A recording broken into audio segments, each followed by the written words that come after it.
साथियों नमस्कार। आज का विषय है अपने को जानना, अपनी पहचान करना। हम कौन हैं? अपने को जो पहचान जाता है उसको फिर कुछ भी जानना शेष नहीं रह जाता है। जब तक आप और हम इस संसार में को जानना चाहेंगे तो वह हमारे और तुम्हारे जानने में नहीं आ सकता है, क्योंकि यह संसार क्षणभंगुर तथा नाशवान है, जबकि आत्मा तो अविनाशी है। संसार के भौतिक पदार्थों के भोग की इच्छा ही जन्म मृत्यु का कारण है। इसी से आवागमन चक्र घूम रहा है।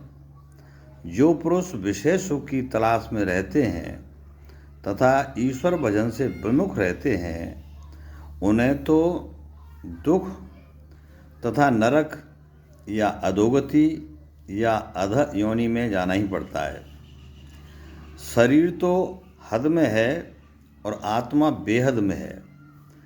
अतः सर्वव्यापी परमात्मा तो पुरुषोत्तम भगवान श्री हरि, भगवान श्री गुरुदेव हैं, जो अपने भक्तों की इस नरक स्वर्ग की कामना से परे परम धाम परमानंद का ज्ञान देकर के कृतार्थ कर देते हैं।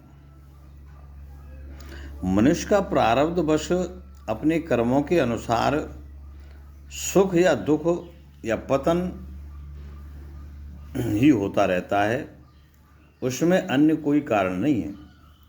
अतः धैर्य और संतोष के साथ जो मिले या ना मिले उसी में पुरुष को कोई कामना नहीं रहती। ऐसा निष्प्रह मानव जीते जी संसार से मुक्त है।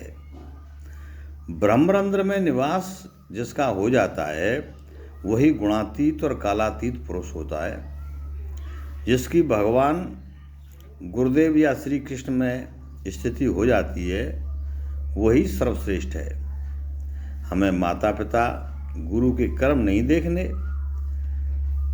बल्कि उनके महावाक्य पर ध्यान देना है। मनुष्य ईश्वर के नाम के अनुराग ही होते हैं, तभी उसका साक्षात्कार हो जाता है। अपनी पहचान बहुत आवश्यक है। अपनी पहचान करने के लिए खुद को जानने की आवश्यकता है। जिसका तीसरा नेत्र जो होता है उसको ज्ञान नेत्र कहते हैं, ध्यान नेत्र भी कहते हैं, उसको दिव्य नेत्र भी कहा गया है। जहाँ तक कि इस शरीर में नेत्रों का सवाल है, वहाँ एक तो संसार बतलाया गया है। जब हम तीसरे नेत्र में शब्द योग से ध्यान को एकाग्र करते हैं, तब अपने आप कमल के समान संसार के तीनों गुणों से ऊपर उठ करके उस परम पुरुष पुरुषोत्तम भगवान श्री लक्ष्मी नारायण का साक्षात्कार कर पाते हैं। मन को ध्यान कहा गया है। जब मन शब्द द्वारा दोनों भवों के मध्य में स्थित होकर के तीसरे नेत्र पर एकाग्र हो जाता है, तो विकारी स्वरूप यह भोग में क्षणभंगुर शरीर या देह अभिमान छूट जाता है। इसको ही योगारूढ़ कहा गया है। जब हम शब्द के पीछे अपने मन को लगाते हैं, तभी धनुष भंग मान लो, अपनी पहचान मान लो या कोई घटना मान लो, संसार का अभाव हो जाता है। तभी सर्वव्यापक परमात्मा राम के साथ स्थायी संबंध जुड़ जाता है।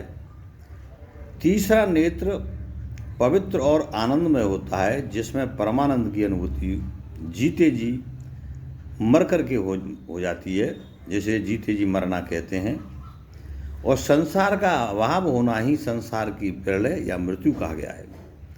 जब हम संसार को देखते हैं तब उसे जीवन या जन्म कहा गया है, किंतु सिद्ध पुरुष अपने भीतर और बाहर सभी ओर परिपूर्ण एक परमात्मा के सिवाय कुछ नहीं देखते। वे ही परमंश या अवधूत कहलाते हैं और मोक्ष को प्राप्त कर ले हैं। मोक्ष नाड़ी से होकर के गुजर करके और परम दिव्य धाम में प्रवेश हो जाता है और अपनी पहचान वहीं होती है और उस पहचान को किसी को बताया नहीं जा सकता, केवल अनुभव का विषय है। नमस्कार।